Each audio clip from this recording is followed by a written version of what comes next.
had an insufficient worldview.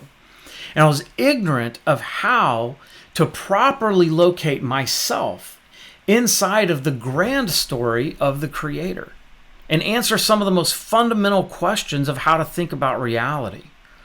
And from that, answer the question of how then shall I live within that story?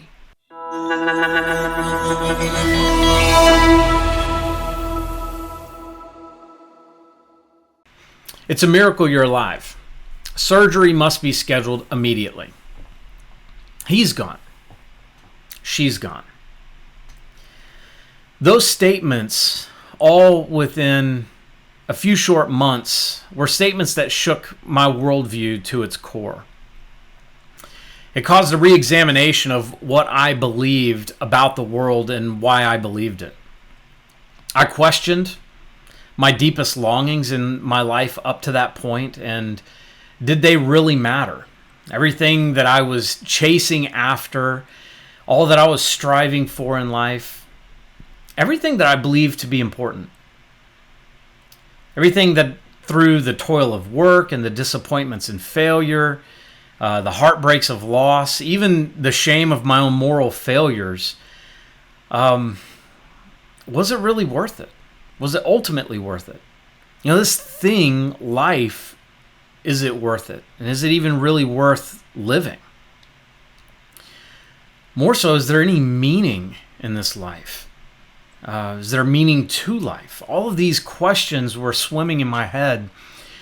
And most of what I was looking for is there such a thing as being content in this life? And what does that even mean? What does that look like?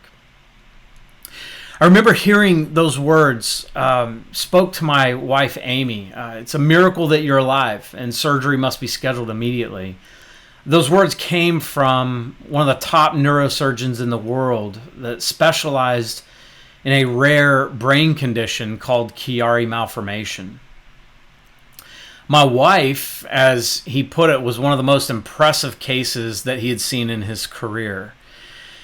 And so she was immediately scheduled for surgery. And on February 6th of 2014, she had brain surgery to correct that condition. And it started nearly a 2-year process that we went on to stabilize just her pain and a quality of living for her. So she could do simple things like lay down flat while she was sleeping and not have recurring excruciating pain from the effects of that condition. And she came home a few days after her surgery, and my parents called letting me know that they needed to come by and have a talk with us about something. And during that talk, they informed me that my aunt, who was like a second mom to me, had been diagnosed with stage 4 pancreatic cancer. Now, they told me that while she had been diagnosed, it was stage 4 pancreatic cancer. It didn't look good. That we would know more from the doctors in the coming days. But little did I know that conversation that I was having with my mom and dad was actually the last conversation that I would ever have with my dad. Because a week later, he had a heart attack on his way to work and spent nearly a month in a coma before passing. He's gone. Those were the words that my mom spoke to me when my dad went to be with the Lord. About a month and a half later, she's gone were the words that came when my aunt passed from losing her battle against cancer. C.S. Lewis wrote that pain insists upon being attended to. God whispers to us in our pleasure. He speaks to us in our consciences, but he shouts in our pains. It is his megaphone to rouse a deaf world. And see, during that time, I was a Christian, but my worldview was insufficient. My worldview failed to answer the questions that were screaming out from my soul. Why did I believe that my dad and my aunt were with God? Why did I believe that was true? Furthermore, if it is true, that my aunt and my dad were with God, then what did that mean ultimately for how I should live my life? C.S. Lewis also wrote that Christianity, if false, is of no importance. And if it's true, it's of infinite importance. The only thing that it cannot be is moderately important. And what C.S. Lewis is saying there is that Christianity, it doesn't open the door for it to be just kind of true. It doesn't open the door for it to be kind of important. See, if it's not true, then it's of no importance at all. But if Christianity is true, then it's of utmost importance. There's just no middle of the road. It can't be just meh. And so God's megaphone in 2014 opened my eyes to an insufficient knowledge of reality. I was a Christian. I had read my Bible. But I didn't know how to connect what I was reading in Scripture with how I was living my life. I had an insufficient worldview. And I was ignorant of how to properly locate myself inside of the grand story of the Creator and answer some of the most fundamental questions of how to think about reality. And from that, answer the question of how then shall I live within that story, God's story. And so what it was I lacked a Christian worldview.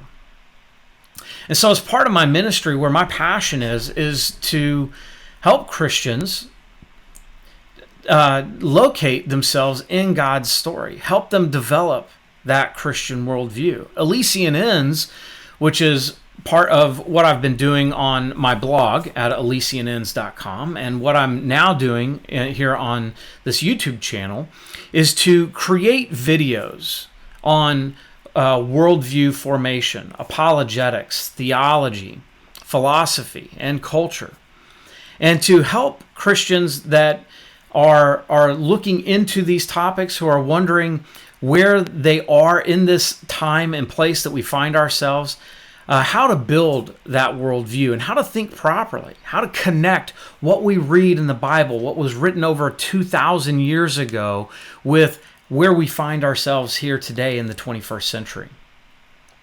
Basically, I hope to build videos and content that talk about the true story of the Bible and how to live according to the purpose that God has designed us with, of how to know God and to love God with all that we have because of everything that He is. And so while these videos are primarily for Christians, they're not just for Christians. If you find yourself watching one of these videos and you're a skeptic or maybe a non-believer, or maybe you're struggling with your faith, I would encourage you to take a look at the material, engage with the material, ask me questions, and I'd be more than happy to respond back to you. Because ultimately, we are living in a time where ideas are pressing in on us from all sorts of directions. Whether you're a Christian or whether you're a non-believer, these ideas are pressing in on us from multiple directions, and each one of us has a worldview. Everybody has a worldview. Either you believe in a world that was created by an intelligent designer that has built things with a purpose, and that He has entered into that creation to redeem that creation from its fallenness. Or perhaps you believe in a world that just came about by chance. It's purely random, and there's really no explanation. To ask whether or not life has meaning itself is even an absurd question. Regardless of where you find yourself, I would encourage you to examine those deep questions. Ask yourself, what story of reality makes the most sense? What story of reality actually corresponds with the way things are? What story is not only true by way of corresponding with the way things are, but what story is the best story that tells a good story? And what story is the most beautiful story? one of love. How do we find those things? And so my aim is in this part of this teaching ministry, and this is in addition to the work I do on universities through Ratio Christi. This is in addition to the work that I do at my home church, Sagemont Church in Houston. But the goal is to take and to help Christians form a proper worldview that corresponds with reality so that we can be better equipped to help that next generation, those who are coming after us. After all, we can't give to anyone else what we don't already have. And so if we don't have a properly formed worldview, then how can we help others navigate these difficult times? And what developing a Christian worldview will do for us is give us the tools that we need that are rooted in Scripture, but expressed philosophically in order to integrate our Christian thought into our everyday lives. How do we take the things that we read in the Bible and understand them for what they are, not only what they meant originally in the context for what they were writing, but what they tell us about the basic fabric of reality, the basic foundations of the story that we find ourselves in? And how do we apply that to our everyday lives? So that is the aim. I hope that these videos are a blessing to you. Thank you for spending time with me. And I look forward to the next video that I'll be creating and releasing. And please let me know any thoughts, comments, suggestions. Always open to those. And until then, God bless.